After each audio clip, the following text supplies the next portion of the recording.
అది 100 రూపాయలైనా 10 రూపాయలైనా ఒక జమా ఖర్చులు, ఒక విధానము, నెలవారీ మీటింగు. మన రెడ్డి సోదరులు ఇక్కడ సంఖ్య తక్కువ ఉన్నా సరే ఐకమత్యంలో చాలా మెండుగా బలంగా కనపడుతున్నారు.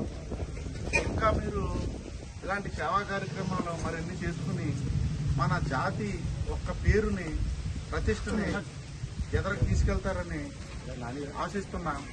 రెండోది, ఇక్కడ ఈ సోదరులందరూ కూడా ఈ కార్యక్రమమే కాదు, ప్రతి కార్యక్రమానికి కూడా మన జిల్లాలో ఎక్కడ మన రెడ్డి సంక్షేమ సంఘానికి జిల్లా సంఘం తరపున కార్యక్రమాన్ని ఎక్కడో ఐకమత్యంగా ఒక మాట మీద ఒక బాట మీద ఉంటూ అందరూ కూడా ఒకరికొకరు సహకరించుకుంటూ అన్ని కార్యక్రమాల్లోకి వీళ్ళు నిర్విఘ్నంగా ఏది కూడా మానకుండా ప్రతి దాంట్లోని కూడా వీళ్ళు పార్టిసిపేట్ చేస్తున్నారు.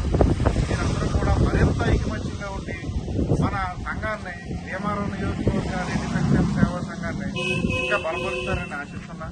ఈ రోజు శ్రీరామరెడ్డి గారు రావాలి, పాపం ఆయనకి హైదరాబాద్లో కొంచెం ముఖ్యమైన పని వల్ల రాలేకపోయారు. ఆయన మన సంఘానికి గౌరవాధ్యక్షులు. ఆయన ఉంటే మరి బాగున్నాం. ఏదో సందర్భంగా వచ్చి మనం వస్తారని చెప్పమన్నారు. ఇప్పుడు ఈ అవకాశం ఇచ్చిన మీకు అందరికీ కూడా నేను కృతజ్ఞతలు తెలుపుతున్నాను.